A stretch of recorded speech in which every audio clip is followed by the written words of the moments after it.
Hi there, this is Michelle Prince, CEO and founder of Performance Publishing Group. And so many people have come to me and said, "Hey, I mean, it'd be great to write a book, but I really don't have a story, or who cares about my story?" And you know what? I can so relate to that because for many, many years, I thought the same thing. Early in my career, I worked for Zig Ziglar. And obviously, he was just an incredible speaker, but he wrote like over 40 books. When I thought about writing a book, I thought, yeah, but I'm no Zig Ziglar. Who on earth would possibly want to read my book when they could go buy his book? And probably a lot of the things I would write about, I learned from him. So, what is the purpose of my book? Let me tell you something. And I learned this firsthand that you have a story and your story matters. Your version of your story matters, even if it's the exact same topic as someone else.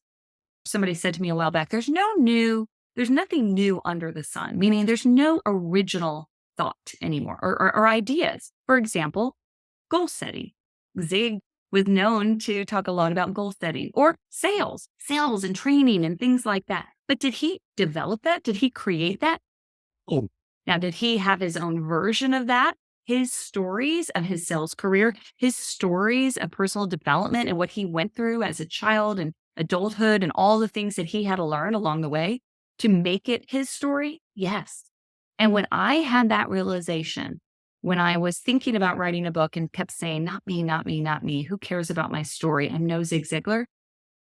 I had another thought. And I thought, you know what, though? Maybe somebody would pick up my book that would never pick up Zig's book. Maybe somebody in my age range would pick up my book that would not pick up his. Or maybe a mother, or maybe a working mother, maybe a woman who can relate to my story and my struggles and my ups and downs in life more so than they could relate to Zig's. And it was in that moment I decided, you know what? I'm going to do it. I'm going to write a book. And I can't guarantee that your story will make an impact to millions and millions of people like Zig Ziglar, but I can guarantee you this, it will make a difference at the least to just one person.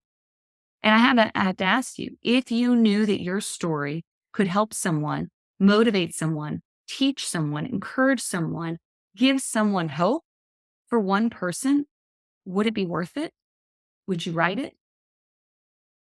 I think you would, because I know I would too. The reality is, though, you will impact way more than one person.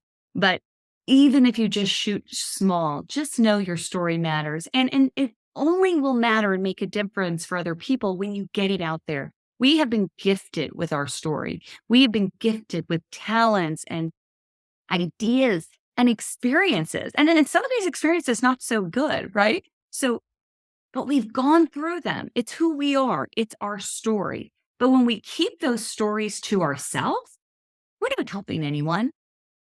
Tom Ziglar, Zig's son, actually shared this story with me one time. He said he's not sure who it came from, so it's author unknown. But he talked about the sin of the desert. And if you've never heard of this is a really great analogy. Imagine you're in a desert with a group of people, and somehow you've wandered around and you can't find your way out.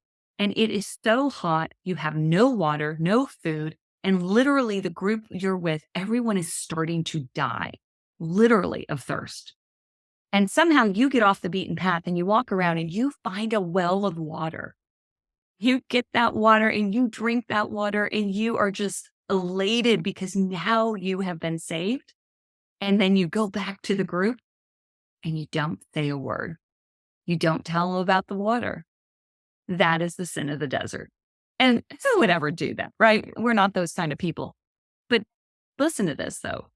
We do this every single time we keep our story to ourselves.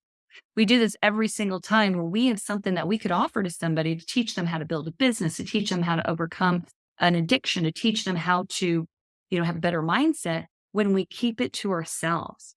We have a story. It is our gift, and gifts are meant to be shared. Now, I happen to believe writing a book is one of the best ways to share your story because you can get to so many more people than you could if you just did one-on-ones or meeting people for breakfast and coffee. You don't have to want to have a speaking career or consulting or any of those things to write a book. Think about that one person. What if just that one, you made that difference? I'll end with one last story, one you probably have heard before, but it's a story about this little boy and a starfish. And he was on a beach one day, and thousands of starfish were pushed up onto the shore from the high tide. And this little boy was walking down the beach and he was bending over, picking up a starfish, throwing it in the water, and then doing it again and again and again and again. And this old man was walking down the beach and he was kind of grumpy. And he looked at this little boy and he said, "Little boy, what are you doing?" And the little boy smiled and he said, "I'm saving these starfish, sir." And the man, old grumpy man, said, "Little boy, there's thousands of starfish on this beach, and there's just one of you. What difference could you possibly make?" Well, that little boy bent over, picked up a starfish, threw it in the ocean, looked at that man and said, "I made a difference with that one." You see, your story is for that one and maybe 10 more, then 100 more, a million more. You just don't know until you tell it. Go grab a free strategy call with us, performancepublishinggroup.com, or email us at support@performancepublishinggroup.com. But just know you have to start getting your story out and seeing what an impact it will make in the world.